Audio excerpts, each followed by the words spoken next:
لا حول ولا قوة إلا بالله العلي العظيم. أعوذ بالله السميع العليم من الشيطان الرجيم. بسم الله الرحمن الرحيم.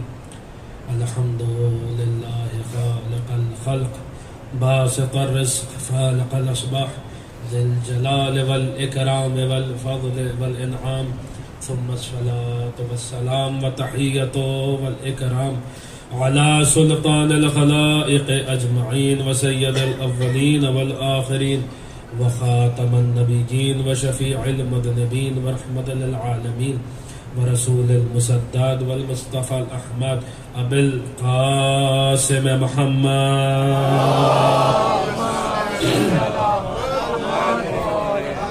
وآله الطيبين الطاهرين المعصومين المظلومين المنتجبين المنتخبين الميامين الهادين المهديين الذين أذهب الله عنهم الرجس وطهرهم تطهيرا.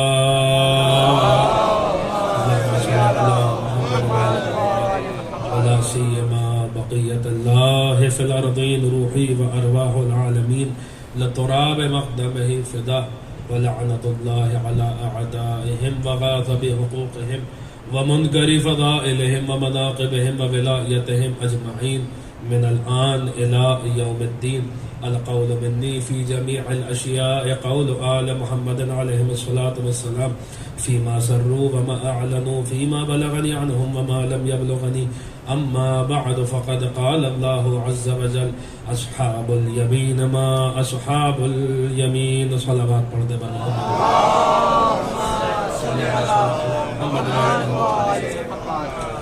اس مجلس اعزاء کی قبولیت کے لیے، معصومین کی تشریف آوری کے لیے اور اس کی روحانیت میں مزید اضافے کے لیے دل کی گہرائیوں سے ایک بلند ترین صلوات پڑھ دے بر محمد اللہم صلی علی محمد. عزیزان گرامی قدر، معزز سامعین، موالیان امیر المؤمنین، عزاداران سرکار سید الشہداء، ایک مرتبہ پھر آپ حضرات کی خدمت میں حاضری کا شرف حاصل ہوا ہے اور عنوان آپ حضرات کے علم میں ہے، آپ تک پہنچ چکا ہوگا. اصحاب امیر المؤمنین کے حوالے سے گفتگو کرنی ہے. آج چونکہ پہلی مجلس ہے اس لیے کچھ باتیں تمہیداً بھی آپ کی خدمت میں عرض کر دی ہوں گی، رفتہ رفتہ انشاءاللہ تمام مجالس میں ان کی تفصیلات آتی رہے گی.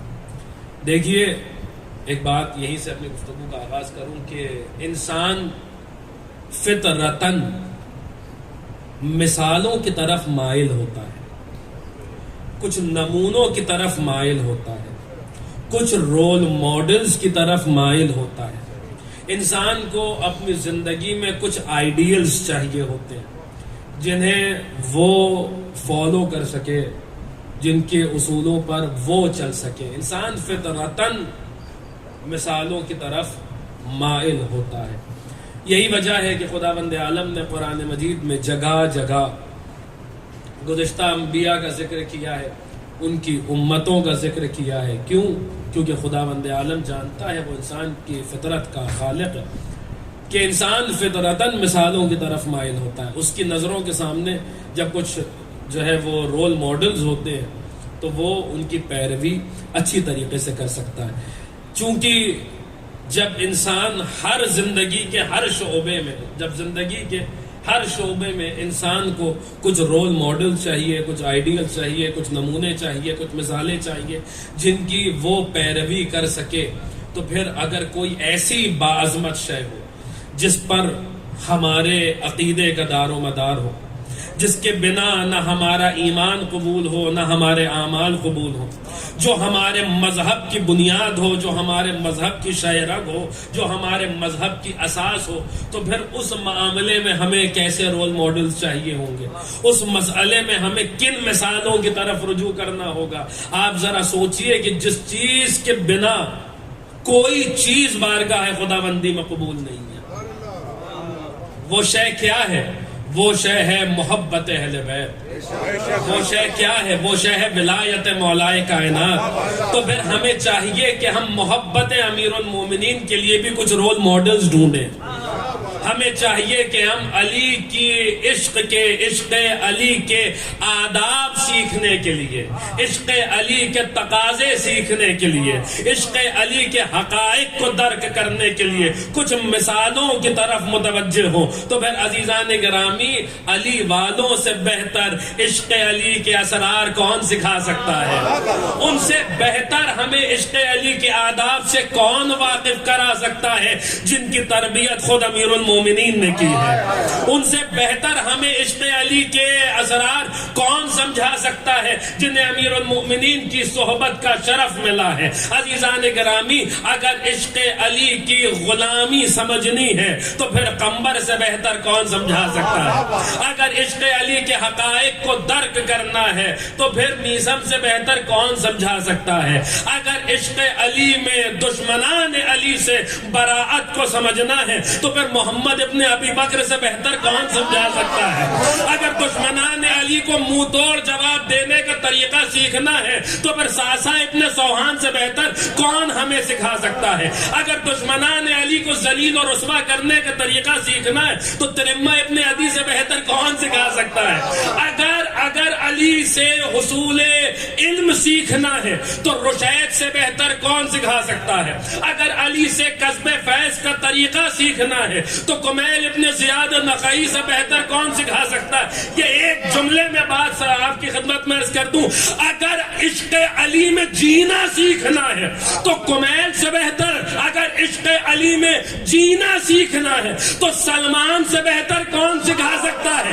اگر عشق علی میں مرنا سیکھنا ہے تو میثم سے بہتر کون سکھا سکتا ہے؟ یا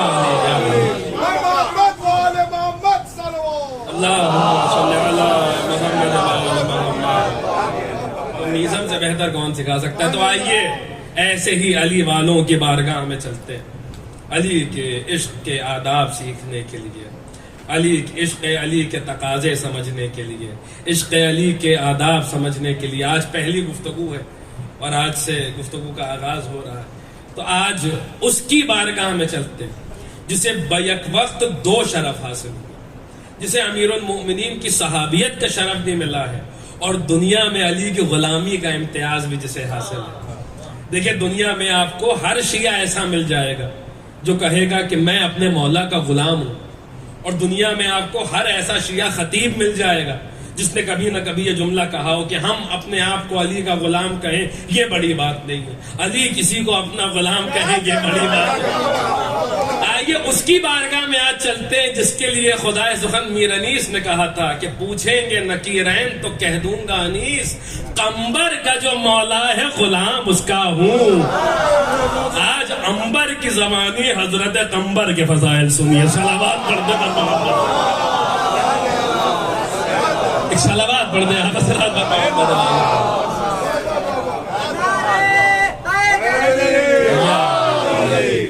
عزیزان گرامی جب ہم علی کی غلامی، دیکھیے 4 مصرے جو اجمیر میں کہے گئے تھے وہ سب کو یاد ہے، خواجہ معین الدین چشتی کے وہ 4 مصرے اتنے مشہور ہوئے کہ دنیا بھر میں پہنچے، سب تک پہنچے، شاست حسین، بادشاہست حسین، دیست حسین، دی بناست، سب کو یاد ہے، امام بارگاہوں پہ تحریر ہے، سب کو یاد ہے، وہ 4 مصرے یاد ہیں۔ 4 مصرے اجمیر سے کہے گئے تھے وہ تو سب کو یاد ہے، مگر 2 مصرے دہلی سے بھی کہے گئے تھے۔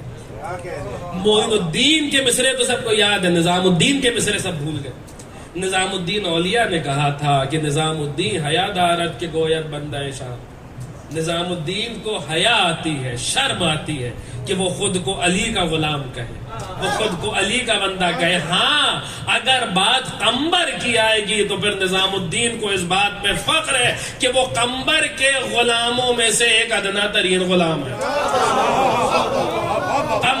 قمبر کون ہے قمبر؟ آئیے اپنی احادیث کی کتابوں کی طرف رجوع کرتے ہیں، اقوال معصومین کی طرف رجوع کرتے ہیں، قمبر کے فضائل اماموں کی زبانی سنیے۔ میں آپ کی خدمت میں کتاب اصول کافی جو ہمارے یہاں کتب اربع میں سے ایک ہے، شیخ کلینی رحمہ اللہ یہ حدیث نقل کر رہے ہیں۔ کون بیان کر رہا ہے کہ قمبر کیا ہے؟ کس کی زبان پہ قمبر کے قصیدے ہیں؟ امام وقت کی زبان پہ قمبر کے قصیدے ہیں، امام کی زبان پہ علی کے غلام کا ذکر ہے، اور کس طریقے سے، کس خوبصورتی سے کاشف الحقائق قرآن ناطق مولا امام جعفر صادق علیہ السلام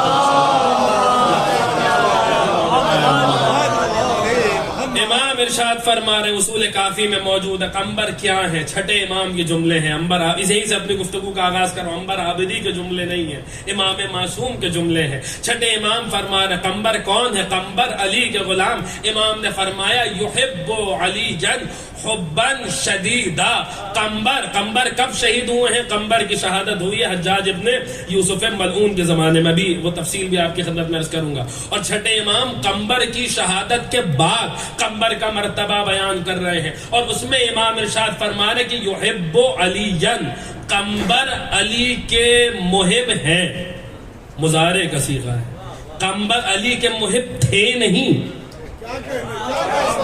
موت کے بعد گفتگو ہو رہی، یاد رکھیے گا، قمبر علی کے محب تھے نہیں، قمبر علی کے محب ہیں، اور کیسی محبت کرتے؟ یحب علی جن حبن شدیدہ، قمبر علی سے شدید محبت کرتے ہیں، یہ حدیث یاد رکھیے گا، کل کی مجلس میں بھی کام آئے گی، قمبر علی سے شدید محبت کرتے ہیں، قمبر علی کے محب تھے نہیں ہیں۔ کب گفتگو ہو رہی ہے؟ حضرت قمبر کی شہادت کے بعد ہو رہی ہے، اور کون بیان کر رہا ہے؟ امام معصوم بیان کر رہے ہیں۔ دیکھیے جبکہ طریقہ یہ ہوتا ہے کہ جب کوئی گزر جاتا ہے تو انسان کیا کہتا ہے؟ بڑے اچھے آدمی تھے،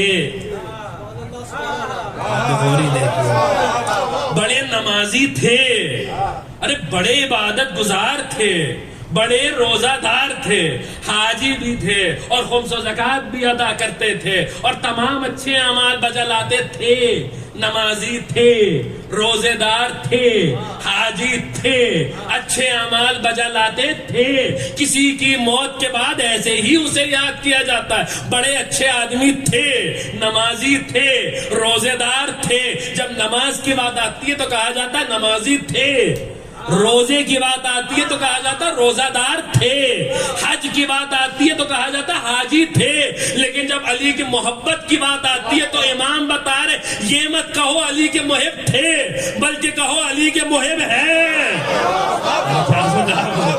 علی کے محب ہیں، علی کے محب ہیں، نمازی تھے، روزے دار تھے، حاجی تھے، محب اہل بیت ہیں، محب اہل بیت ہیں، محب علی ہیں، محب حسین ہیں۔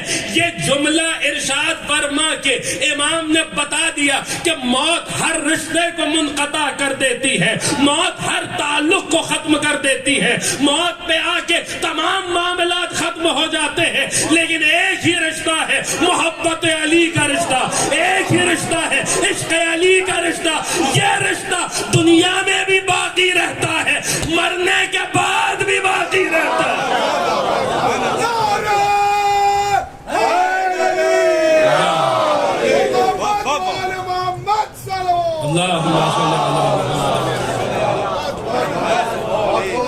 اگر مرنے کے بعد یہ رشتہ نہ باقی رہتا تو کبھی مرنے والے کا شانہ ہلا کے اسما افہم کہہ کے اماموں کے نام نہ سنائے جاتے۔ عزیزان گرامی، یہ ہے قمبر کی عظمت۔ ابھی لفظ شدید یاد رکھیے گا آپ حضرات، میں نے عرض کیا کہ کل کی مجلس میں بھی انشاءاللہ یہ کام آئے گا کہ قمبر علی سے شدید محبت کرتے ہیں اور کرتے رہیں گے، مضارع کا صیغہ ہے، یعنی پریزنٹ ٹینس بھی ہے، فیوچر ٹینس بھی ہے۔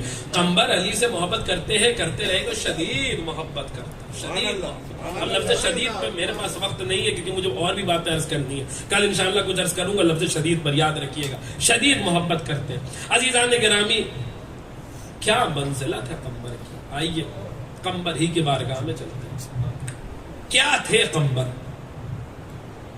ایک شہزادہ ملک حبش میں پیدا ہوا جس کے پاس کیا نہیں تھا، حکومت تھی، نوکر چاکر تھے، خود کئی غلام تھے، سب کچھ چھوڑ چھاڑ کے کیا بن گیا؟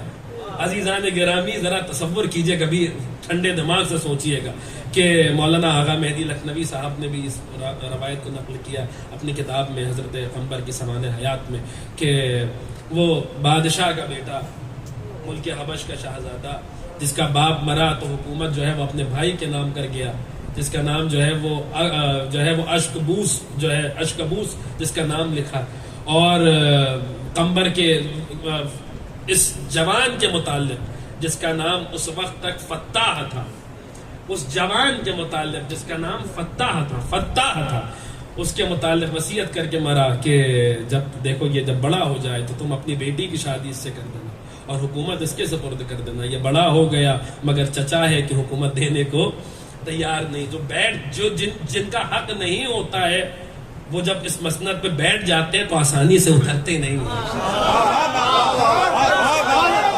ان سے کوئی کہتا رہے کہ اتر جا تب بھی نہیں اترتے. میرے باپ کی جگہ ہے، اتر جا تب بھی نہیں اترتے. عزیزان گرامی وہ چھوڑ ہی نہیں رہا مسند، بیٹھا ہوا تخت پہ آرام سے سکون سے. وہ اب یہ بار بار میرے باپ نے جو ہے وہ اب جب جوان ہو گئے، طاقت آ گئی، تب جو ہے تو ظاہر سی بات ہے شہزادہ تو بہرحال شہزادہ ہوتا ہے. ان کے بھی کچھ حامی ہو گئے. ایک دن دھمکی دے دی، دیکھو ابھی بھی وقت ہے، سدھر جاؤ نہیں تو پھر خونریزی ہوگی، تلوار نکلے گی. بڑا جو ہے تمہیں زوم ہے اپنی طاقت پر، فتح تمہیں بڑا گھمنڈ ہے اپنی طاقت پر. ہاں یہ جوانی کا عالم ہے، یہاں بازوؤں میں طاقت ہے اور جو ہے وہ تلوار جب نکلے گی تو بڑا خون بہے گا. اس نے بھی سوچا کچھ ایسی بات اس سے کہہ دو کہ جو یہ کبھی پوری نہ کر پائے، تاکہ ہم حکومت دیں ہی نہ اس کو، نہ بیٹی دے نہ حکومت دے. اس نے کہا دیکھو تمہیں میری بیٹی کا ہاتھ چاہیے تو ایک شرط پہ میں اپنی بیٹی تمہیں دے دوں گا، اور میری بیٹی مل جائے گی تو حکومت بھی مل جائے گی. ایک شرط ہے. کہ کیا شرط ہے؟ کہ شرط یہ ہے کہ سنا ہے اس وقت جزیرہ عرب میں کوئی علی ہے، بڑا بہادر ہے وہ، اور اس کی شجاعت کا چرچا یہاں تک پہنچ چکا ہے، حبش تک آ گیا، افریقہ میں آ گیا، بڑا بہادر ہے. اگر تم نے علی کو زیر کر دیا، اس کا سر لے کے آ گئے، تو پھر میں تمہیں اپنی بیٹی بھی دے دوں گا، اپنا ولی عہد بھی منا دوں گا، حکومت بھی دے دوں گا. قمبر نے کہا کتنے لوگوں کو مارنا ہے؟ کہ بس ایک کو مارنا ہے. کتنے لوگوں کو نہیں، بس ایک کو زیر کرنا ہے. کیا نام ہے؟ علی نام ہے. انہوں نے کہا ٹھیک ہے بس ایک ہی تو ہے، ٹھیک ہے. یہ چلے حبش سے بہت اختصار سے، کیونکہ مجھے آپ کو بہت آگے لے کے جانا ہے، بہت جلدی آگے بڑھ رہا ہوں. چلے حبش سے جو ہے جزیرۃ العرب میں پہنچے، حجاز میں پہنچے، مدینہ پہنچے. چاہ رہے ہیں کہ اس علی کو ڈھونڈے. اچانک دیکھا کہ کوئی ہے جس کی پشت پہ بیلچہ رکھا ہوا ہے اور وہ چلا آ رہا ہے. یہ فتح اس کے قریب آیا. آنے کے بعد کہا کہ بھائی کیا تو نے علی کو دیکھا ہے؟ اس نے ایک مرتبہ سر اٹھایا کہ علی سے کیا کام ہے؟ کہ علی سے مجھے جنگ لڑنی ہے. تو جس کے پاس بیلچہ تھا اس نے کہا کہ تو ایک کام کر، تو مجھ سے جنگ لڑ دے. کہا کہ تجھ سے جنگ کیوں لڑوں؟ مجھے تو علی سے لڑنا ہے. کہ نہیں دیکھو علی کوئی معمولی کوئی آسان شخص تو ہے نہیں جس کو تم زیر کر دو. اگر تم نے مجھے زیر کر لیا تو تم علی کو زیر کر لے جاؤ گے. کہ علی کا قد کتنا ہوگا؟ کہ جتنا میرا قد ہے اتنا ہی علی کا قد ہے. تو ہے کون؟ بتا تو صحیح تو ہے کون؟ اس نے جس کے پاس بیلچہ تھا اس نے کہا میں اللہ کا بندہ ہوں، میں عبداللہ ہوں. انا عبداللہ. مولا نے بارہا کہا ہے کہ میں اللہ کا بندہ ہوں، رسول اللہ کا بھائی ہوں. اور مولا کی زیارت میں بھی السلام علیکم یا عبداللہ و یا رسول اللہ، سلام ہو اے اللہ کے بندے تجھ پر اور اے رسول اللہ کے بھائی تجھ پر. مولا نے بارہا کہا کہ میں اللہ کا بندہ اور اس کے رسول کا بھائی ہوں. کہا کہ تو کون ہے؟ اس نے کہا کہ میں اللہ کا بندہ ہوں، میں عبداللہ ہوں. کہا اچھا تجھ سے جنگ لڑنی ہے تو چل، کوئی مسئلہ نہیں ہے. انہوں نے تلوار نکالی. کہ تو کیسے جنگ لڑے گا؟ کہیں میرا یہ بیلچہ کافی ہے. کہ ادھر تلوار ادھر بیلچہ. کہ تو وار کر کے دیکھ تو وار کر کے دیکھ. اگر آپ حضرات بیدار ہے تو وار کر کے دیکھ تو پھر بتاتا ہوں یہ بیلچہ کیا ہے. اس نے ایک مرتبہ تلوار نکالی اور اپنی بہادری کے زوم میں تو تھا ہی فتح، پوری طاقت سے تلوار ماری. اس نے اس تلوار کو بیلچے سے ایسے روکا کہ تلوار کے 2 ٹکڑے ہو گئے. اس نے دیکھا تلوار ٹوٹ گئی. اس نے کہا کوئی اور اسلحہ ہے تیرے پاس تو وہ بھی نکال لے. اس نے ایک گرز اٹھایا.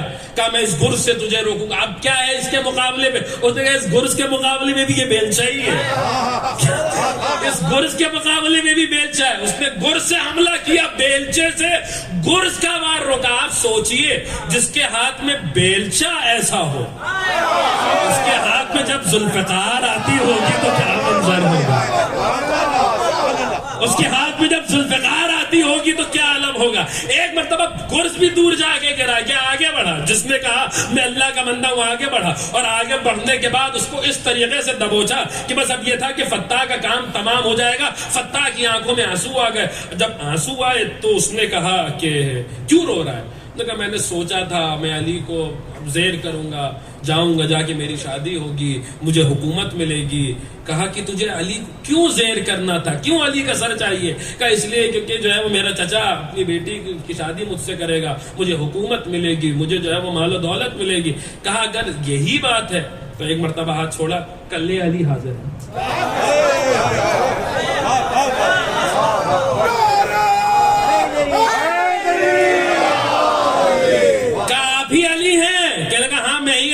فتح نے کہا میں نے بہت بہادر دیکھے، جو جتنا بہادر ہوتا ہے اس کا دل اتنا سخت ہوتا ہے۔ یہ دنیا کا پہلا بہادر دیکھ رہا ہوں جو جتنا بڑا شجاع ہے اتنا بڑا سخی بھی ہے، اتنا بڑا کریم بھی ہے۔ کہنے لگا اب میں کیا، مجھے آپ ہی سکھائیے کہ جنگ کیسے لڑتے ہیں۔ پھر تھوڑی دیر علی کی طرف دیکھا، پھر کہنے لگا ارے اب شاگردی بھی کہاں تک، کیا شاگردی میں سکھائیں گے، شاگردی بھی چھوڑی، اب تو مجھے آپ اپنی غلامی میں لے لیجیے، مجھے آپ اپنی غلامی میں قبول کر لیجیے۔ دیکھیے جنہوں نے وہاں پہ مولا کی ولایت کو قبول کیا ہوگا، جن کی طینت صاف ہے، جن کی طینت پاک ہے، جو اہل بیت کے فاضل طینت سے ہیں، جن کی خلقت اہل بیت کے بچی ہوئی مٹی سے ہوئی ہے، وہ بالآخر مولا تک آ ہی جائیں گے۔ خدا بند عالم اسباب فراہم کرے گا۔ یہ قمبر کا واقعہ اس کی دلیل ہے۔ قمبر نے کہا مجھے اب کیا شاگردی اور کیا جو ہے وہ استاد، مجھے اب اپنی غلامی میں لے لیجیے۔ فتح نے کہا مجھے اپنی غلامی میں لے لیجیے۔ علی نے ایک مرتبہ دیکھا اور دیکھ کر کہا تیرا نام کیا ہے؟ اس نے کہا میرا نام میرے باپ نے فتح رکھا ہے۔ علی نے کہا جا، آج کے بعد تجھے دنیا قمبر کے نام سے یاد کرے گی۔ آج کے بعد تیرا نام قمبر ہے، قمبر ہے، قمبر ہے۔ قمبر کا نام، اس نام کا مطلب کیا ہوتا ہے؟ قمبر کہتے کسے؟ عربی زبان میں ایک پرندہ ہوتا ہے جسے قمبرہ کہا جاتا ہے، اسی قمبرہ سے قمبر نکلا ہے۔ عربی زبان میں ایک پرندہ ہوتا ہے، اور یہ پرندہ بھی کوئی معمولی پرندہ نہیں ہوتا، اس کے سر پہ تاج ہوتا ہے، اس کے سر پہ تاج ہوتا ہے۔ علی نے اپنے غلام کا نام پرندے کے نام پہ رکھا، ایسا پرندہ جس کے سر پہ تاج ہوتا ہے۔ ارے خدا کے لیے تھوڑا سا توجہ فرمایا ذرا۔ علی نے اپنے غلام کا نام پرندے کے نام پہ رکھا، پرندہ بھی ایسا جس کے سر پہ تاج ہوتا ہے۔ کیوں رکھا؟ شاید وجہ یہ ہو کہ جب بھی پرندہ پرواز کرتا ہے تو ہمیشہ پرندہ آزاد ہوتا ہے، کسی کا غلام نہیں ہوتا۔ علی نے اپنے غلام کا نام پرندے کے نام پہ رکھا۔ اب باپ کے جملے سے آج کے بعد تیرا نام قمبر ہے، وہاں سے لے کر کربلا تک سب اپنی نظروں کے سامنے لائیے۔ تو انت حر فی الدنیا والآخرہ، تو دنیا میں بھی حر ہے، آزاد ہے، آخرت میں بھی آزاد ہے۔ پوری تاریخ اپنے ذہن میں لائیے اور یہ جملہ سنیے۔ علی نے اپنے غلام کا نام پرندے کے نام پہ رکھا، پرندہ بھی ایسا جس کے سر پہ تاج ہوتا ہے۔ پرندے کی خصوصیت یہ ہے کہ جب وہ پرواز کرتا ہے تو ہمیشہ آزاد ہوتا ہے۔ علی نے اپنے غلام کا نام پرندے کے نام پہ رکھ کے بتایا دیکھ لے دنیا، یاد رکھو جب بھی تم آسمان معرفت پہ پرواز کرتے ہوئے علی کے قدموں تک آ جاؤ گے، علی کی غلامی میں آ جاؤ گے، یاد رکھو جو بھی آسمان معرفت میں پرواز کرتے ہوئے علی کے قدموں میں آ جاتا ہے، علی کی غلامی میں آ جاتا ہے، پھر وہ دنیا میں بھی آزاد ہوتا ہے، آخرت میں بھی آزاد ہوتا ہے۔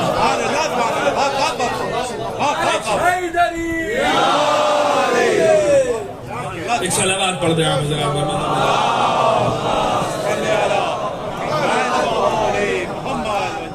لیجیے قمبر مولا کی غلامی میں آ گئے، اب مولا ہیں اور قمبر ہیں، چھوڑ دی حکومت، چھوڑ دیا تخت و تاج۔ آپ سوچئے ذرا، جس کے خود کئی غلام ہو وہ علی کی غلامی میں آ رہا ہے۔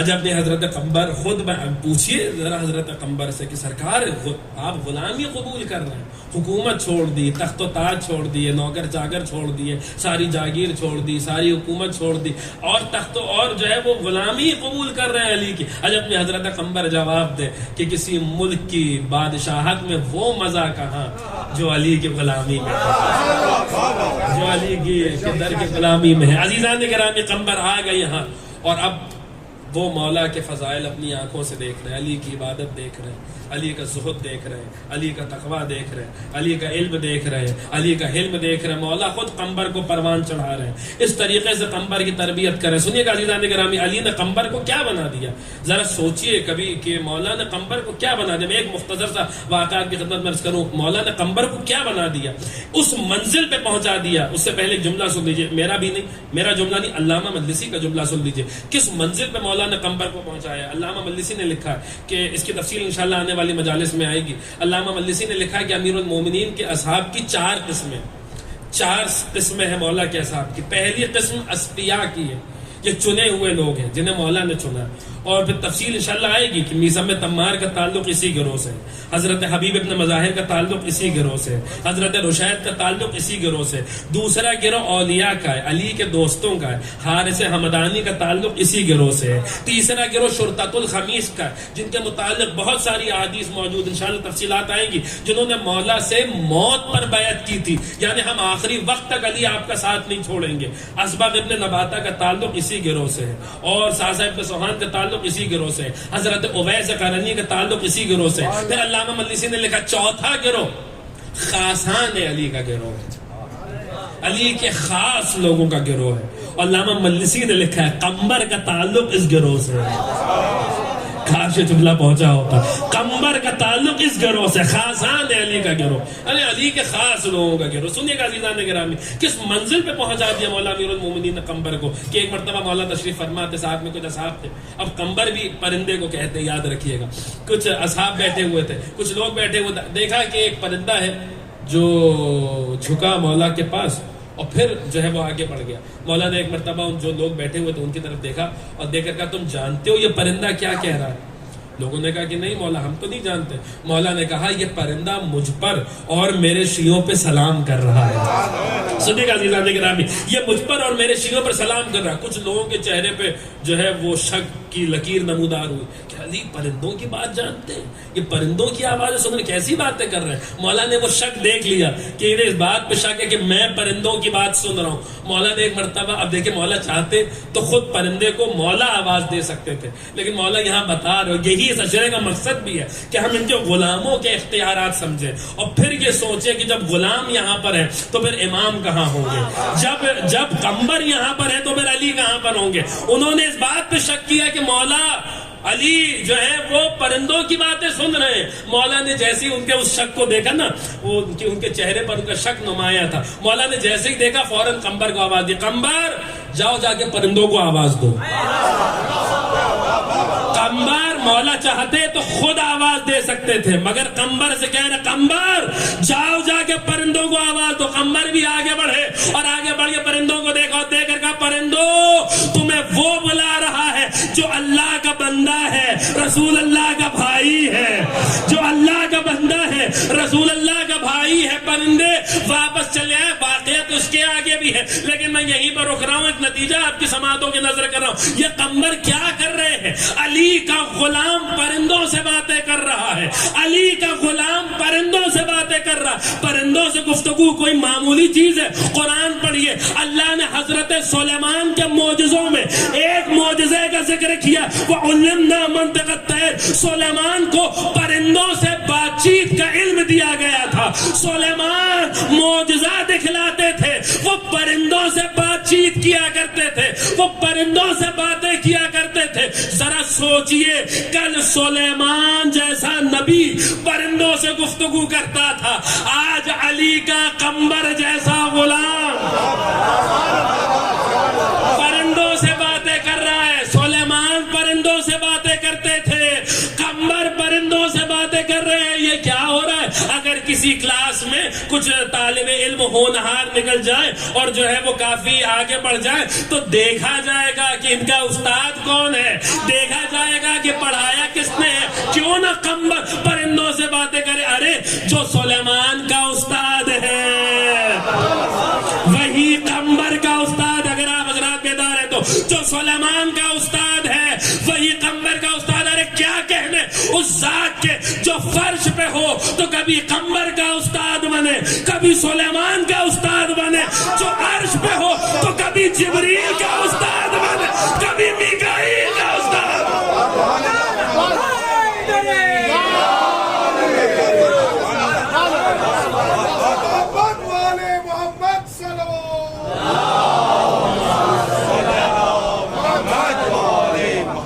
ایک اور صلوات پڑھتے ہیں آپ حضرات بلند آواز سے.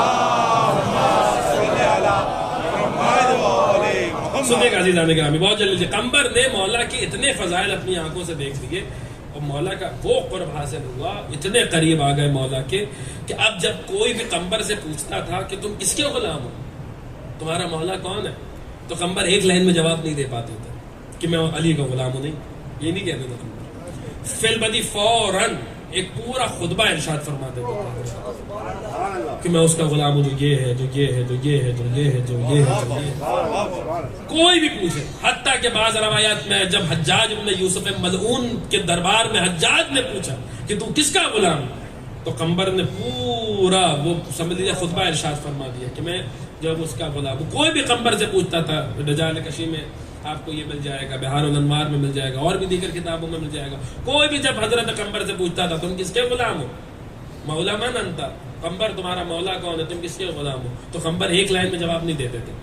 وہ ایک پورا تفصیلی جواب ہے. وہ جواب آپ کی خدمت میں عرض کرنا ہے, لیکن اس سے پہلے ایک صلوات پڑھ دے بلند آواز سے.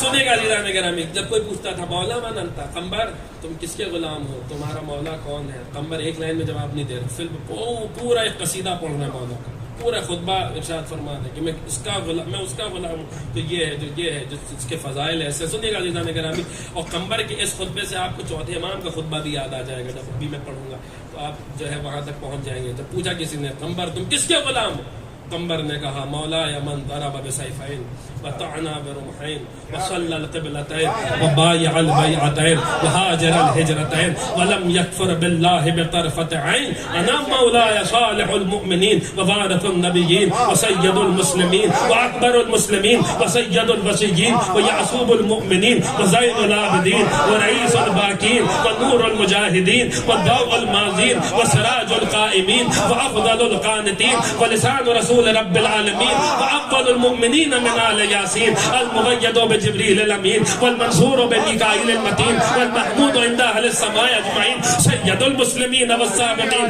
قاتل الناكثين والقاسطين والمارقين والمدافع عن حرم المسلمين والمجاهد عن اعدائه الناصبين والسهم من مرامي الله على المنافقين ومبيد المشركين وافضل من اجاب واستجاب لله ووصي نبيه في العالمين وامينه على المخلوقين وخليفه من بعث اليهم اجمعين وخليفه من بعث اليهم اجمعین. پھر حضرت قمبر فرماتے وخلیفۃ من بعث الیہم اجمعین ولسان کلمۃ العابدین ولسان کلمۃ اللہ وولی اللہ وباب اللہ وناصر دین اللہ وناصرہ فی ارضہ وعیبۃ علمہ وکہف دینہ امام اہل الابرار من رضی عنہ العلی الجبار سمح سخی حی بہلول سنحنہی ذکی مطہر ابتہی جری حزام صابر صوام حازم عازم خطیب حسیب محجاج کریم الاصل شریف الفضل فاضل القبیلہ نقی العشیرہ واللیث المذاہب والبطل الجماجم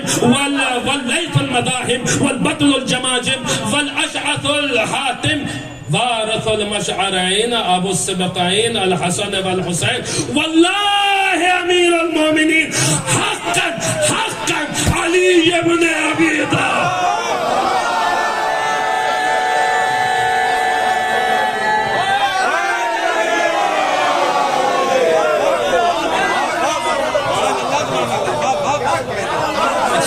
محمد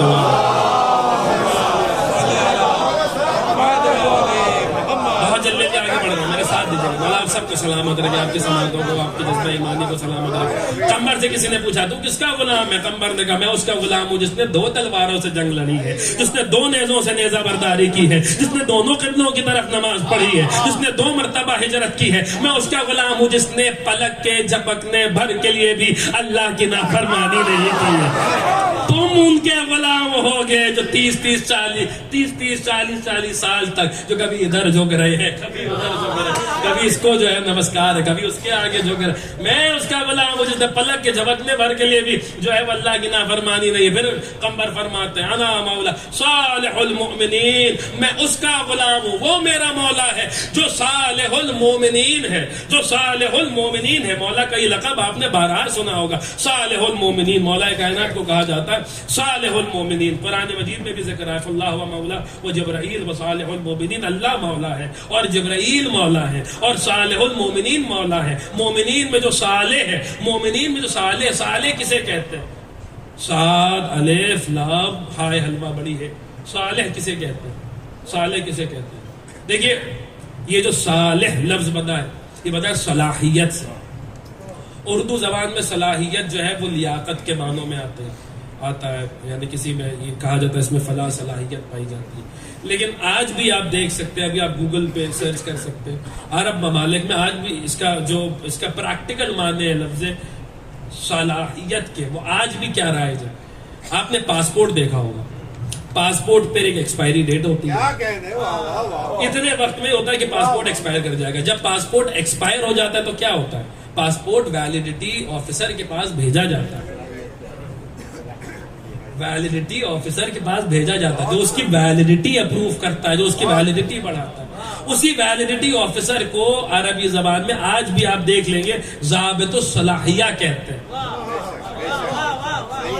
یعنی اصلاً صلاحیت کے معنی جو ہمارا رائج ہے، جو اردو زبان میں لیاقت اور جو قابلیت کے معنوں میں اصلا جو آج بھی رائج ہے عرب میں، جو کیونکہ اب زبان عربی ہے تو پھر عربوں کو دیکھا جائے گا، ہندوستانیوں کو نہیں دیکھا جائے گا کہ عرب اس کو کس طریقے سے استعمال کرتا ہے.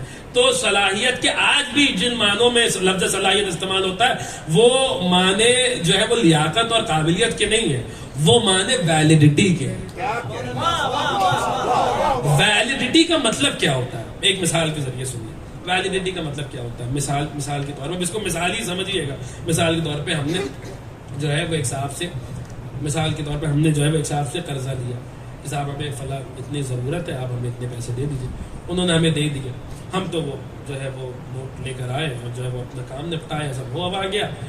ہم نے سوچا کہ جو ان کا قرضہ واپس کر دیں. ہمیں پتہ ہی نہیں تھا کہ ایک رات پہلے رات 8 بجے جو ہے ہمارے وزیر اعظم ٹی وی پر آ چکے ہیں. انہوں نے اعلان کر دیا کہ ڈی مونیٹائزیشن ہو گیا ہے، نوٹ بندی ہو گئی. آج کے بعد سارے 500 1000 کے نوٹ سارے بند ہو گئے ہیں. ہمیں تو کچھ پتہ ہی نہیں تھا، ہم تو جانتے ہی نہیں تھے، ہم نے ٹی وی بھی دیکھا ہی نہیں تھا. تو ہم جو ہے وہ ہمارے پاس وہی 500 1000 کے نوٹ تھے، ہم وہی لے کر جو ہے وہ ان کے پاس پہنچے. ہم نے کہا صاحب دیکھیے وہ آپ سے ہم نے قرضہ لیا تھا اور کچھ پیسے جو ہے ادھار لیے تھے اور بہت وقت ہو گیا، لیجیے جو ہے وہ واپس کرنے آئے. یا آپ گن لیجیے سارے جو ہے وہ پیسے صحیح ہیں، گن لیجیے اماؤنٹ جو آپ نے دیا تھا وہی ہے. انہوں نے ایک مرتبہ نوٹیں دیکھنی شروع کی. ان کا کہ دیکھتے جا رہے سارے 500 1000 کے نوٹ ہیں. ہم نے کہا ہاں سارے 500 1000 کے نوٹ ہیں، اس سے کم پہ کیا آپ کو 150 میں کیا واپس کرتے، سارے 500 1000 کے نوٹ ہیں. انہوں نے کہا یار آپ کو پتہ نہیں ہے اب وہ ڈی مونیٹائزیشن ہو گیا ہے، یہ نوٹ جو ہے وہ اب نہیں چلیں گے. ہم نے کہا کیوں نہیں چلیں گے بھائی؟ دیکھیے ایک دم نقلی نوٹ نہیں ہے، ایک دم اوریجنل نوٹ ہے. انہوں نے کہا ارے آپ کو پتہ نہیں ہے نہیں چلیں گے. ہم نے کہا کیوں نہیں چلیں گے؟ وہ دیکھیے اس کے اوپر گورنر کے RBI کے گورنر کے دستخط بھی ہیں. ہوں گا نہیں صاحب نہیں چلیں گے یہ جو ہے. ہم نے کہا وہ دیکھیے ایک دم آپ اٹھا کے دیکھ لیجئے، اس میں گاندھی جی بھی ایک دم صحیح سے بنے ہوئے ہیں. آپ دیکھ لیجیے ایک دم صحیح نوٹ ہے، کوئی جعلی یا فرضی نوٹ نہیں ہے، سارے صحیح نوٹ ہیں. ہوں گا نہیں آپ کی ہر بات صحیح ہے، یہ نوٹ جو ہے ایک دم سچے ہیں، اصلی ہیں، اس میں کوئی اس پہ جو دستخط ہے وہ بھی صحیح ہے اور تصویر بھی صحیح ہے، ساری چیزیں سب اصلی نوٹ ہے، نوٹ ایک دم صحیح ہے. مگر اب یہ نوٹ ویلڈ نہیں ہے. کل رات میں اعلان ہو گیا ہے، ڈی مونیٹائزیشن ہو گیا، 500 1000 کے نوٹ جو ہیں وہ اب بند ہو گئے. یہ نوٹ اب ویلڈ نہیں ہے، ویلڈ نہیں ہے. صحیح نوٹ بھی ویلڈ نہیں ہے. اب سمجھے امیر المومنین کو صالح المومنین کیوں کہتے ہیں؟ روزے محشر اپنے نامہ اپنے اعمال لے کر پہنچیں گے. ارے وہ ہماری نمازیں اور ہمارے روزے اور ہمارے حج اور ہمارے خمس و زکات اور یہ جنت کی طرف جا رہے ہوں گے. فرشتے لوگ یہ رک جاؤ کہاں؟ ارے جنت کی طرف جا رہے ہیں. کیا لے کے جا رہے ہو؟ دیکھو نمازیں لے کے جا رہے ہیں. فرشتے دیکھیں گے ہاں نمازوں میں سب صحیح ہے، نیت بھی صحیح ہے، قیام بھی صحیح ہے، قوت بھی صحیح ہے، تکبیر بھی صحیح ہے، قرات بھی صحیح ہے، رکوع بھی درست ہے، سجود بھی درست ہے، تشہد بھی صحیح ہے، سلام بھی صحیح ہے، سب صحیح ہے. مگر اس میں وہ اجر رسالت ہے یا نہیں ہے؟ علی کی ولایت ہے یا نہیں ہے؟ وہ تو نہیں، بس ایک چیز رہ گئی، باقی ساری چیز نہیں۔ صاحب آپ نہیں جا سکتے، آپ آگے نہیں بڑھ سکتے۔ ثم لتسألن یومئذ عن النعیم، اس دن ایک بڑی نعمت کے متعلق سوال ہوگا، آپ آگے نہیں بڑھ سکتے۔ ارے دیکھیے تو ساری نمازیں درست ہے، نیت بھی صحیح ہے، تکبیر بھی صحیح ہے، قیام بھی صحیح ہے، رکوع بھی صحیح ہے، قعود بھی صحیح ہے، تشہد بھی درست ہے، سلام بھی درست ہے، ہر چیز ایک دم پرفیکٹ ہے۔ دیکھیے ساری چیزیں صحیح ہے، فرشتے بھی کہیں گے ہاں ہر چیز صحیح ہے، ہر چیز صحیح ہے، لیکن کیونکہ صالح المومنین کی ولایت شامل نہیں ہے، اسی لیے آپ کی نمازیں درست ہو کر بھی ویلڈ نہیں ہے۔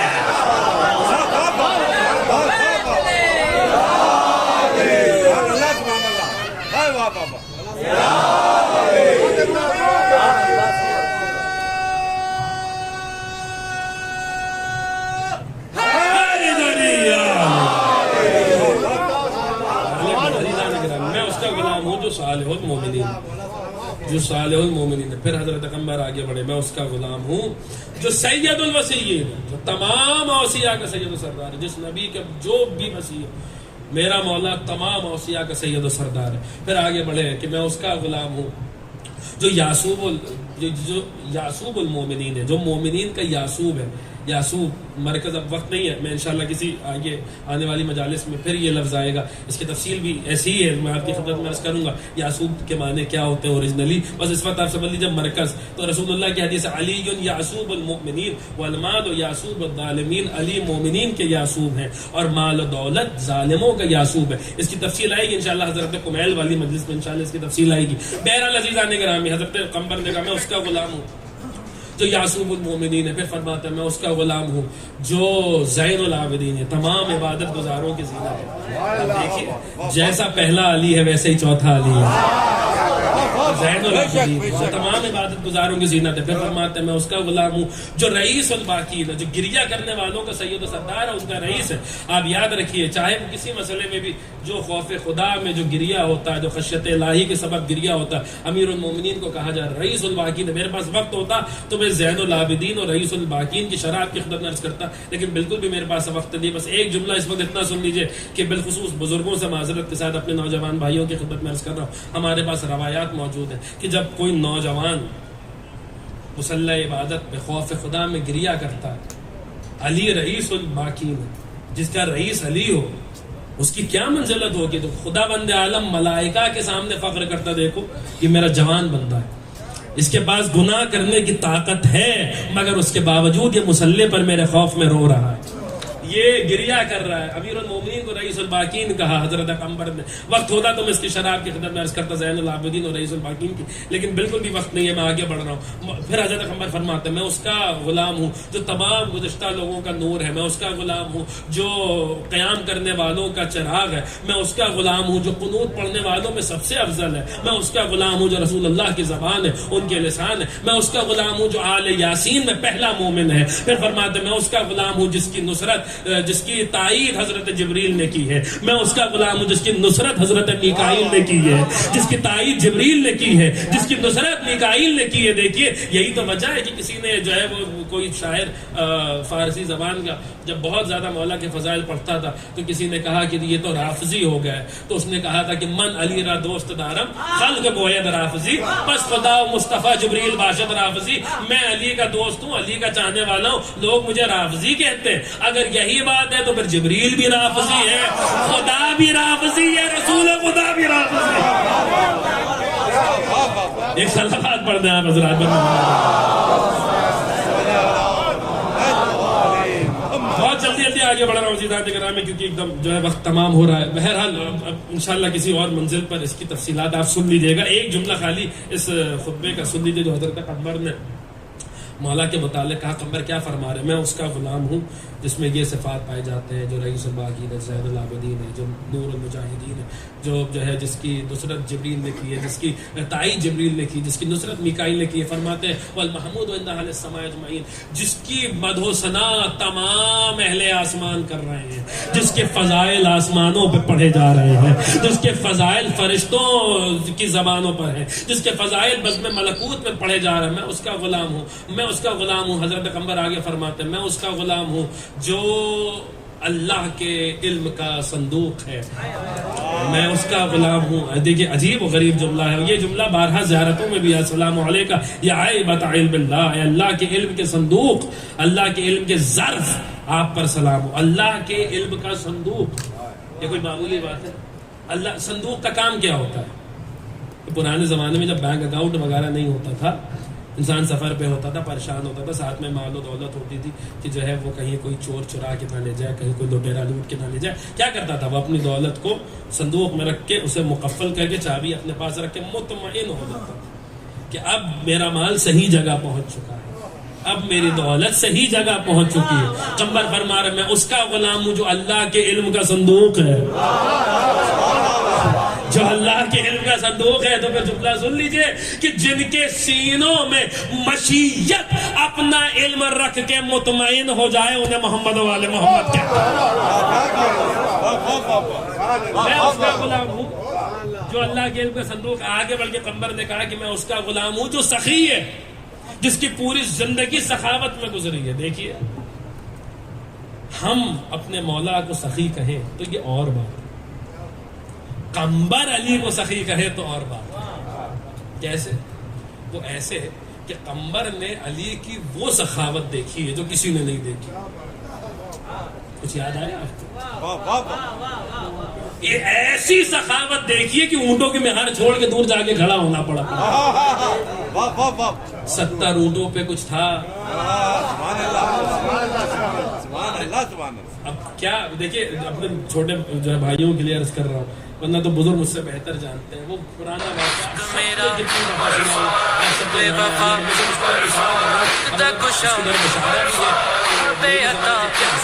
انیس کی زبان سے سنیے, 3 بند سنیے جہاں میر انیس خدا سخن نے اسی واقعے کو, قمبر کہہ رہے میں اس کا غلام ہوں جو سخی ہے, جہاں اسی واقعے کو مولا کائنات کی سخاوت کو خدا سخن نے نظم کیا. سنیے گا عزیزان کرام, مولا سفر میں واپس لوٹ رہے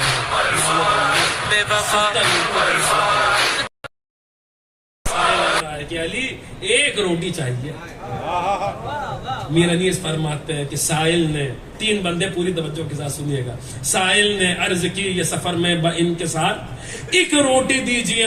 بس ایک روٹی کا مطالبہ تھا. سائل نے عرض کی یہ سفر میں با انکسار ایک روٹی دیجیے مجھے یا شیر کردگار. قمبر سے تب یہ کہنے لگے شاہ ذوالفقار ارے بھوکے کو جلد سیر کر اے عبد باوقار. عرض اس نے کی جناب امام کبار میں, شتر کہتے ہیں اونٹ کو, عرض اس نے کی جناب امام کبار میں ہے روٹیاں شتر پر, شتر ہے قطار میں, ہے روٹیاں شتر پر, شتر ہے قطار میں. قمبر سے تب یہ شیر خدا نے کیے کلام ارے وہ اونٹ کر دے اس کے حوالے معطام. عرض اس نے کی وہ اونٹ مقدم ہے یا امام, یعنی جو قافلہ ہے جو قطار ہے اونٹوں کی. تو قمبر کہہ رہے کہ اگر میں وہ اونٹ اس کو دے بھی دوں گا جس پر روٹیاں ہیں تب بھی وہ اونٹ آگے نہیں بڑھے گا, اس لیے کیونکہ ان تمام پورے قافلے میں جو قطار ہے اس میں جو آگے والا اونٹ ہے جسے امام کہا جاتا ہے, یہ اونٹ وہیں جاتے ہیں جہاں وہ امام جاتا ہے.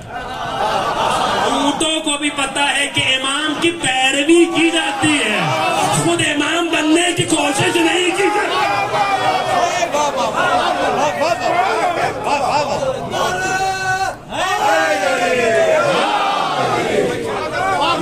اونٹوں کو بھی معلوم ہے. سنیے گا عزیزان اکرامی کہ قمبر سے تب یہ شعر خدا نے کیے کلام ارے وہ اونٹ کر دے ان کے حوالے معطام. عرض اس نے کی وہ اونٹ مقدم ہے یا امام. ارے چلتا ہے وہ تو چلتے ہیں پیچھے شتر تمام, چلتا ہے وہ تو چلتے ہیں پیچھے شتر تمام. فرمایا گرچہ کم ہے ہماری نگاہ میں, قربان جاؤں اپنے مولا کی سخاوت کے. فرمایا گرچہ کم ہے ہماری نگاہ میں دے سب قطار اونٹوں کی خالق کی راہ میں, دے سب قطار اونٹوں کی خالق کی راہ میں. قمر نے جلد اونٹوں کی سائل کو دی قطار اور دور جا کھڑا ہوا اونٹوں سے ایک بار پوچھا سبب. علی نے تو بولا وزیر وقار حضرت کا بہرے جودو سخاوت ہے بے کنار. ارے ہے خوف اس کا گرچہ میں ہوں کہ شمار میں مجھ کو نہ بخش دیجئے کہیں اس قطار.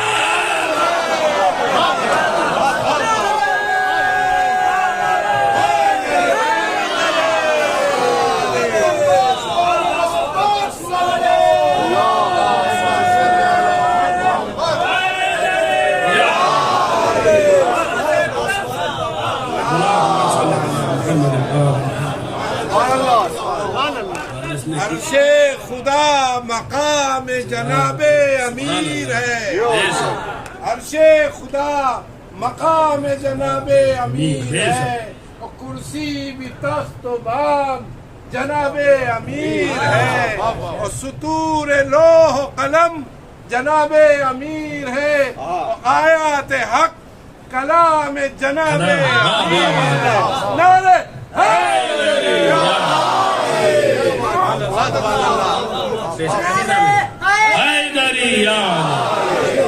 بات تمام کر رہا ہوں میں. یہ ہے حضرت. اب وہ خطبہ انشاءاللہ پھر کسی منظر پہ بنا، اس میں اگر رہ جاؤں گا تو حضرت قمر کی زندگی کی باقی باتیں، وقت ایک دم تمام ہو گیا. بہت ساری باتیں سوچی تھی جو رہ گئی، انشاءاللہ پھر کسی وقت اگر زندگی نے ساتھ دیا تو آپ کی خدمت میں عرض کروں گا.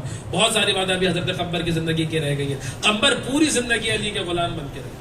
امیر المومنین کی شہادت ہوئی تو امام حسن کی غلامی میں، حسن کی غلامی میں ایسے آئے کہ قمر کی معرفت دیکھیے گا کہ امام حسن نے ایک مرتبہ سے قمر سے جب صلح ہو گئی اور سارے واقعات ہوئے، مولا تنہا رہ گئے تو مولا نے قمر سے ایک مرتبہ کہا قمر ہمارے گھر کے دروازے پہ چلے جاؤ اور سوائے مومن کے کسی کو ہمارے گھر میں داخل مت ہونے دیں. دیکھیں روایت تو یہی تمام ہو گئی. لیکن آپ سوچئے گا کہ قمر کے پاس ایسا کون سا لٹمس ٹیسٹ تھا،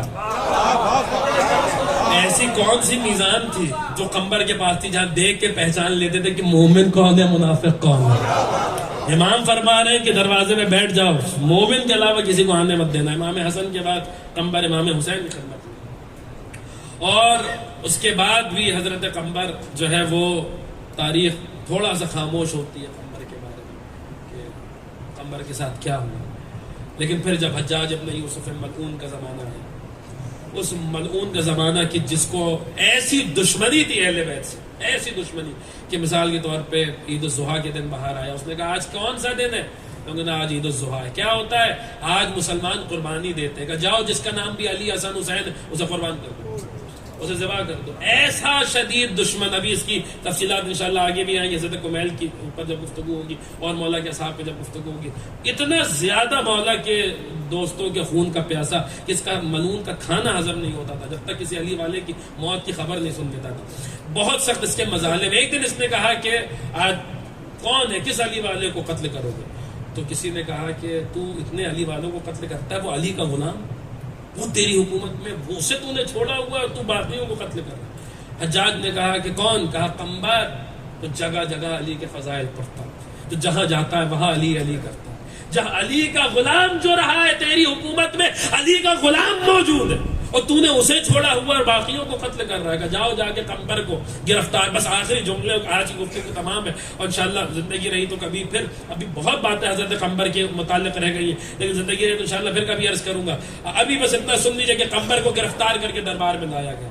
بہت جلدی عرض کرو، قمر کو گرفتار کر کے دربار میں لایا گیا. حجاج نے ایک مرتبہ قمر کی طرف دیکھا اور دیکھ کر کہا کہ تیرا مولا کون ہے؟ وہی سوال تیرا مولا کون ہے، تو کس کا غلام ہے؟ تو قمر نے کہا اللہ مولائی وعلی ابن ابی طالب ولی نعمتی. اللہ میرا مولا ہے اور علی میرے ولی نعمت ہے.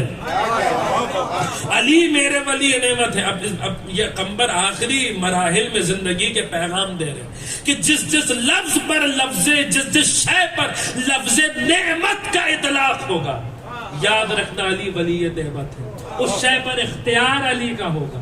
اس شے پر اختیار، اگر رزق نعمت ہے تو رزق علی کے ہاتھوں سے تقسیم ہوگا. اگر اولاد نعمت ہے تو اولاد عطا کرنا علی کے اختیار میں ہوگا. اگر ہوائیں نعمت ہے تو ہوائیں علی کے اشارے سے چلیں گی. اگر سورج نعمت ہے تو سورج علی کے اشارے پہ جنبش کرے گا.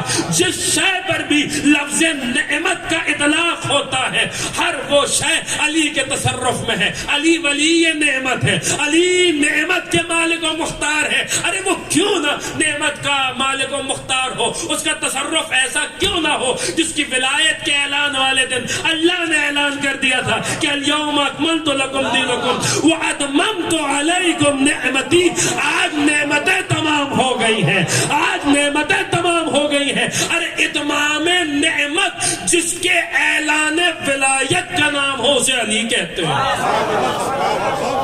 وہ کیوں نہ ولی نعمت ہوگا؟ قمر نے کہا میں اس کا غلام ہوں.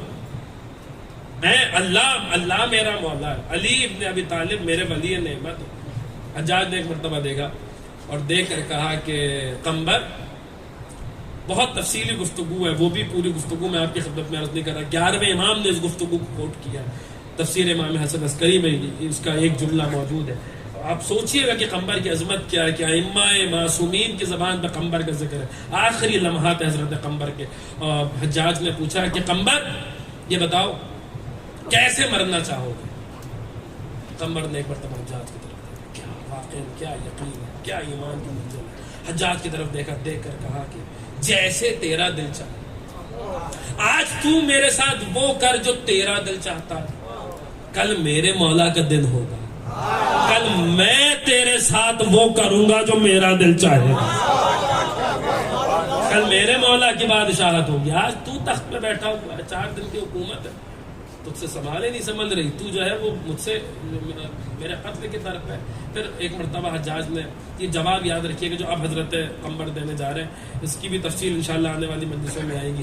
یہ جواب یہ پوری مجلس کا خلاصہ ہے، پوری مجلس بھلا دیجیے گا مگر حضرت قمبر کا یہ آخری وقت دیا ہوا یہ جواب نہ بھلائیے گا. حجاج نے کہا کہ علی سے برات کرو. قمبر نے کہا تو علی کے دین سے بہتر مجھے دین لا کے دے، میں علی سے برات کر لوں گا. یہ جملہ یاد رکھیے گا. میں کاش میرے پاس وقت ہوتا تو میں اس کی تفصیلات کی خدمت میں عرض کرتا. پوری مجلس بھلا دیجیے گا مگر یہ جملہ نہ بھلائیے گا. دین علی سے بہتر دین لے کر، علی کے راستے سے بہتر راستہ لے کر ہم جو ہے وہ علی سے برات کر لیں گے. عزیزان گرامی، ایک مرتبہ حجاج نے دیکھا کہ نہیں کچھ تو بتایا ہوگا نا تیرے مولا نے کہ میں تجھے کیسے ماروں گا. آپ سوال دیکھیے، کچھ تو بتایا ہوگا نا تیرے مولا نے کہ میں تجھے کیسے ماروں گا. یہ سوال بتا رہا ہے کہ حجاج مولا کا دشمن صحیح، وہ پکا سب سے بڑا ناصبی اس زمانے کا، وہ ملعون، وہ جہنمی، وہ لعنتی، وہ میرے مولا کا سب سے بڑے، میرے مولا کے سب سے بڑے دشمنوں میں سے ایک دشمن ہے. مگر حجاج جیسا دشمن بھی جانتا ہے کہ کائنات ادھر کی ادھر ہو سکتی ہے، علی کا کہا کبھی غلط نہیں ہو سکتا. کچھ تو بتایا ہوگا نا تیرے مولا نے میں تجھے کیسے قتل کروں گا. قمبر نے کہا ہاں میرے مولا نے بتایا کہ مجھے ایک ولد الحرام ذبح کرے گا. معمولی بات نہیں ہے، دربار میں، ظالم کے دربار میں اس طریقے کے جملے. مجھے میرے مولا نے بتایا کہ مجھے ان کی محبت میں ذبح کر دیا جائے گا. حجاج نے دیکھا تھا، لے جاؤ قمبر کو، ذبح کر دو قمبر کو. قمبر ذبح ہوگا مگر قیامت تک ہر خطیب کا موضوع قمبر پر، ہر جو شاعر بھی مولا کے لیے قلم اٹھائے گا وہ قمبر کے متعلق سے، جو خطیب منبر پہ آئے گا مجلسوں میں مولا کے ذکر میں قمبر کے نام کے نعرے لگائے جائیں گے. قیامت تک قمبر ہو گئے. فتح اگر رہ جاتے تو فتح کا نام تاریخ میں کہاں ملتا. قمبر ہو گئے تھے، علی کے غلام ہو گئے تھے. قیامت تک قمبر زندہ رہیں گے. یوں تو یہ شعر سب پڑھتے کہ علی امام منستو منم غلام علی، ہزار جانے گرامی فدا بنام علی. علی میرا امام ہے، میں علی کا غلام ہوں، ہزاروں جانے علی کے نام پہ قربان ہے. لیکن یاد رکھیے یہ شعر جب مجسم ہوا ہے تو قمبر بنا ہے. یہ قمبر ہے جو جن کا آقا علی ہے، یہ قمبر ہے جو علی کے غلام ہیں، جنہوں نے اپنی جان علی پہ ایسے فدا کی، ایسے قربان کیا کہ قیامت تک قمبر. عزیزان گرامی، قمبر شہید ہو گئے، قمبر کو قتل کر دیا حجاج ابن یوسف ملعون کے ہاتھ. لیکن ایک سوال ہے، جب قمبر امام حسین کی امامت کے زمانے میں تھے اور قمبر حجاج کے زمانے میں قتل ہوا تو کربلا کے واقعے میں قمبر کہاں تھے؟ قمبر کربلا میں کیوں نہیں تھے؟ اس کا جواب مولانا آقا بہری صاحب نے بھی لکھا ہے، اور بھی دیگر علماء نے یہی جواب دیا ہے جو میں کہتے ہیں کہ قمبر وہاں تھے جہاں مختار تھے، قمبر وہاں تھے جہاں کمیل تھے. کہاں؟ ابن زیاد کے قید خانے. اس لیے کہ ابن زیاد جانتا تھا کہ جیسے ہی حسین کوفے میں آئیں گے، کوئی حسین کا ساتھ دے نہ دے، لیکن جس قمبر نے علی سے ایسی وفاداری کی وہ قمبر حسین کے ساتھ ضرور ہے. لہذا قمبر کو قید خانے میں ڈال دیا. آپ تصور کیجئے کہ قمبر تو قید خانے میں رہے، لیکن جب قمبر نے سنا ہوگا کہ حسین کو بھوکا پیاسا کیا عالم ہوا ہوگا حضرت قمبر کا، کیا حال ہوا ہوگا حضرت قمبر۔ قمبر وہ ہیں جنہوں نے مولا عباس کی ولادت کی سب سے پہلی خوشخبری مولا کائنات کو دی تھی۔ مولا مبارک کو بیٹا ہوا ہے، جب انہی قمبر نے سنا ہوگا کہ عباس کے بازو نصرت حسین میں قلم ہو گئے، تو قمبر کا کیا حال ہے۔ عزیزان گرامی، یہ موضوع بہت مشکل ہے، بہت دشوار ہے، لیکن آپ نے بہت خوبصورتی سے سنا، انشاءاللہ آگے بھی امید ہے کہ آپ یوں ہی سنتے رہیں گے۔ آج آپ نے حضرت قمبر کے متعلق سنا، کل انشاءاللہ حضرت انیس احمد تمار کا ذکر آپ کی خدمت میں پیش کروں گا۔ لیکن یاد رکھیے گا، علی کے اصحاب یقیناً ہماری جان فرمان، ہم ان کی عظمت کو سمجھ ہی نہیں سکتے، لیکن ہر مجلس میں حسین کا یہ جملہ یاد رکھیے کہ جیسے اصحاب مجھے ملے، نہ میرے نانا کو ملے ہیں، نہ میرے بابا کو ملے ہیں، نہ میرے بھائی۔ اگر علی کے پاس قمبر ہے تو حسین کے پاس بھی جون ہے۔ عزیزان گرامی، جون حضرت ابوذر کے غلام۔ عجب نہیں حضرت ابوذر نے جون سے کہا ہو کہ دیکھو جون، میں تو نہیں رہوں گا کربلا کے واقعے میں۔ جانتے تھے ابوذر، علم بلایا رکھتے تھے، جانتے تھے حضرت ابوذر میں تو نہیں رہوں گا، لیکن سنو کربلا کے میدان میں تمہیں ابوذر کی طرف سے حسین پہ جان دے دی۔ اور یہی وجہ ہے عزیزان گرامی، آج تھوڑا سا وقت زیادہ ہو گیا، 5 منٹ 10 منٹ، لیکن سن لیجئے، میں مصائب آپ کی خدمت میں پوری تفصیل سے عرض کرنا چاہتا ہوں۔ میں نہیں چاہتا گریے میں کوئی کوتاہی ہو، لیکن کل انشاءاللہ وقت کے اندر بندش تمام ہوگی۔ لیکن بہرحال سن لیجئے عزیزان گرامی، یہی وجہ ہے شاید کہ یہی جون ہے جو بروز عاشور حسین کی خدمت میں آ رہے ہیں اور کہہ رہے مولا مجھے مرنے کی اجازت دیجیے، اور حسین ہے جو جون کو اجازت نہیں دے رہے۔ جون کچھ قدم پیچھے جا رہے ہیں اور جانے کے بعد کہہ رہے مولا میں جانتا ہوں آپ مجھے مرنے کی اجازت کیوں نہیں دے رہے، اسی لیے نہ کیونکہ میرا رنگ سیاہ ہے، اسی لیے نہ کیونکہ میرے بدن سے بو آتی ہے۔ عزیزان گرامی سنیے کیا واقعہ حسین کے اصحاب کا مقام ہے، ان کا مرتبہ۔ فیا لیتنی کنت معهم فافوز فوزا عظیما۔ عزیزان گرامی قدر امام حسین نے جب جون کے یہ جملے سنے کہ مولا میں جانتا ہوں آپ مجھے مرنے کی اجازت کیوں نہیں دے رہے، کیونکہ میرا رنگ سیاہ ہے، میرے بدن سے بو آتی ہے۔ جون نے ایک عجیب و غریب جملہ کہا، کہنے لگے مولا میں چاہتا ہوں کہ میں اپنے خون کو آپ کے خون میں ملا دوں۔ اللہ اکبر، میں چاہتا ہوں کہ اپنے خون کو آپ کے خون میں ملا دوں۔ حسین نے جب جون کی یہ گفتگو سنی تو ایک مرتبہ حسین آگے بڑھے، پڑھ کے جون کو سینے سے لگایا، جون جاؤ خدا حافظ، حسین کے نانا تمہارا انتظار کر رہے ہیں، حسین کے بابا تمہیں سیراب کریں گے۔ جون میدان میں گئے، جام شہادت نوش فرمایا، لیکن حسین کو جون کے وہ جملے یاد تھے کہ مولا میں اپنے خون کو آپ کے خون میں ملانا چاہتا ہوں۔ جب حسین جون کے سرہانے آئے ہیں نا، کہاں ملے گا ایسا قریب؟ روایتیں بتاتی ہے، کتب مقاتل پڑھیے کہ آقا حسین نے ایک مرتبہ اپنے رخسار کو جون کے رخسار پہ رکھ دیا اور رخسار پہ رکھ کے ایک دعا کی، خدایا تو اس کے خون کو میرے خون میں ملا دے، اس کے خون کو میرے خون میں ملا دے۔ یہی وجہ تھی کہ بعض کتب مقاتل میں ملتا ہے آج کی تاریخ 13 محرم، یا بعض روایات میں کل کی تاریخ 12 محرم، جب چوتھے امام کربلا میں آئے ہیں شہدائے کربلا کو سپرد خاک کرنے کے لیے۔ بنی اسد ساتھ میں ہے، بنی اسد نے جب شہداء کے لاشیں دیکھے، امام نے ایک سوال کیا، مولا ہر لاشا نورانی ہے، ہر لاشے سے خوشبو آ رہی ہے، لیکن ایک لاشا ہے جس سے عجیب طریقے کا نور نکل رہا ہے، ایک لاشا ہے جس سے بڑی عجیب و غریب خوشبو آ رہی ہے، مولا وہ لاشا کس کا؟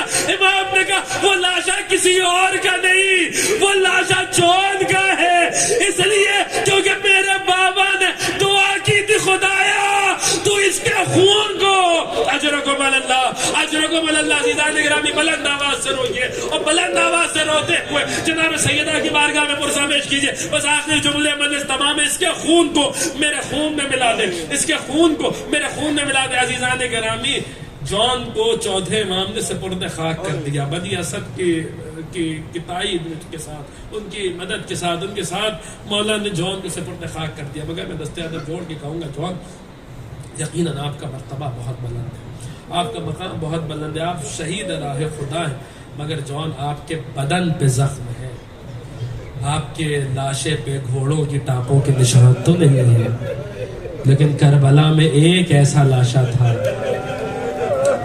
جسے گھوڑوں کی ٹاپوں سے ایسے پامال کیا گیا، ایسے پامال کیا گیا۔ عزیزان گرامی سنیے گا، انشاءاللہ آپ بہت روئیں گے اور جناب سیدہ کی بارگاہ میں پرزہ پیش کریں، اور جب جب یاد آئے گا جب جب روئیں گے، جسے ایسے پامال کیا گیا۔ سنیے گا عزیزان گرامی، حسین کو، غریب زہرا کو کس طریقے سے پامال کیا گیا کہ آپ جانتے ہیں نا، ہر صحابی کا لاشا اٹھا لیا گیا تھا، اس لیے کیونکہ ہر شہید کا کوئی نہ کوئی وارث کربلا میں موجود تھا، کوئی نہ کوئی قبیلہ آگے بڑھتا تھا، نہیں قتل کر دیا، بھوکا رکھا، پیاسا رکھا، سب صحیح ہے، مگر یہ ہوتا ہم نہیں دیکھ پائیں گے کہ جو ہے وہ لاشا پامال ہو، لاشا گھوڑوں کی ٹاپوں تلے آئے۔ ہاں غریب تھا تو غریب زہرا غریب تھا، کوئی نہیں آیا حسین کا لاشا لینے کے لیے، اور کس طریقے سے میرے مولا کو پامال کیا گیا، بس سنیے، مجلس تمام کر رہا ہوں۔ 10 ملائین آگے بڑھے تھے حسین کا لاشا پامال کرنے کے لیے، 10 ملائین، ان کے نام بھی موجود ہے کتب مقاتل میں، 10 ملائین آگے بڑھے تھے